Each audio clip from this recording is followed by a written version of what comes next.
নিজের পুলিশই মুখ্যমন্ত্রী মমতা বন্দ্যোপাধ্যায়ের মুখোশটা খুলে দিল। কেন বলা হচ্ছে কথা? কিছুদিন আগে মুখ্যমন্ত্রী মমতা বন্দ্যোপাধ্যায় তিনি একটি তথ্য দিয়েছিলেন। তিনি বলেছিলেন এই যে মুর্শিদাবাদের হামলার ঘটনা, এই যে হিংসার ঘটনা, এই ঘটনার পেছনে নাকি জড়িত রয়েছেন বহিরাগতরা। কিন্তু পুলিশ তো বলছে অন্য কথা। যাদেরকে এখনো পর্যন্ত গ্রেফতার করা হয়েছে, অর্থাৎ হরগোবিন্দ দাস ও চন্দন দাসের খুনের ঘটনায় যাদের গ্রেফতার করা হয়েছে, এর পাশাপাশি যারা এই যে পুরো ঘটনার পেছনে রয়েছেন যাদের গ্রেফতার করা হয়েছে, তারা প্রত্যেকেই নাকি স্থানীয় বাসিন্দা বা পাশের কোনো গ্রামের বাসিন্দা। তাহলে প্রশ্ন উঠছে, এই মিথ্যাচার কেন?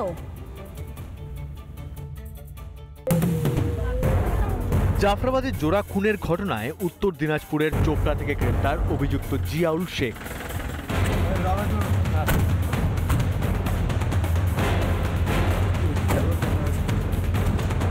কিলোমিটারও হবে না যেখানে একদিকে যেখানে হত্যা করা হয়েছে, নৃশংস হত্যা লীলা চলছে, তারপরেই হচ্ছে এই শুলিতলা গ্রাম। সেই 1 কিলোমিটারের মধ্যেই হচ্ছে জিয়াউলের বাড়ি। অর্থাৎ একটা বিষয় পরিষ্কার, কেউ বাইরে থেকে আসেননি। যদিও 16 এপ্রিল নেতাজি ইন্ডোরে ভিন্ন তত্ত্ব আওড়েছিলেন পুলিশ মন্ত্রী তথা মুখ্যমন্ত্রী। একবার শুনুন কি বলেছিলেন সেদিন। বিজেপির প্ররোচনায় পা দেবেন না, আর আমি কিন্তু খুঁজে বের করব বর্ডার এরিয়ায় বিএসএফ কাকে কাকে হাত করেছে। তদন্ত আমাদের চলছে। বিএসএফ কেন রুখতে দিয়েছিল? বিএসএফ কেন অ্যালাউ করলো? বর্ডারের দায়িত্ব তো আমাদের হাতে নেই। বাইরের লোক, হ্যাঁ, ঠিক এই তত্ত্বেই হিংসার দায় এড়াতে চেয়েছিলেন মুখ্যমন্ত্রী। দোষ চাপিয়েছিলেন বিএসএফ এর ঘাড়ে। কিন্তু মমতার পুলিশ তো বলছে অন্য কথা। কোনো বহিরাগত নয়, খুন, লুটপাট, আগুন সবই স্থানীয় দুষ্কৃতির কাজ। জাফরাবাদে মার্ডার কেসে একজনকে অ্যারেস্ট করা হয়েছে, জিয়াউল হক বলে একজনকে অ্যারেস্ট করা হয়েছিল চোপড়া থেকে।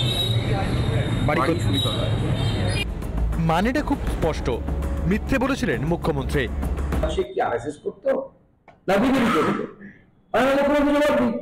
মাননীয় মুখ্যমন্ত্রী এক কথা বলছে আর তার আন্ডারে পুলিশের এক কথা বলছে। কোনটা ঠিক? আমরা কাকে সত্যবাদী? পুলিশ গ্রেফতার করেছে। হ্যাঁ, পুলিশ গ্রেফতার করেছে মানে পুলিশ বলছে যে এই লোকটা দায়ী।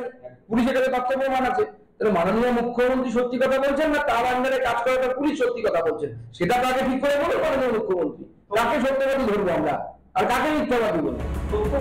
হরগোবিন্দ চন্দন দাস হত্যাকাণ্ডে আগে যে 3 জন গ্রেফতার হয়েছে তারা প্রত্যেকেই স্থানীয়, কেউ বহিরাগত নয়। এছাড়া হিংসার ঘটনায় ধৃতরাও কেউ বাইরের নয়। খোদ পুলিশ সুপারই এমনটা জানিয়েছেন। তাহলে কেন ভুল তথ্য দিলেন মমতা? ভুল তথ্য দিয়ে কি রাজনৈতিক ফায়দা তুলতে চান মমতা বন্দ্যোপাধ্যায়? এইখানেই শেষ নয়। এই খুনোখুনি লুটপাটের লাইসেন্স কে দিল গুন্ডা বাহিনীকে? শাসকের প্রশ্রয় ছাড়া এই সাহস হয় কিভাবে?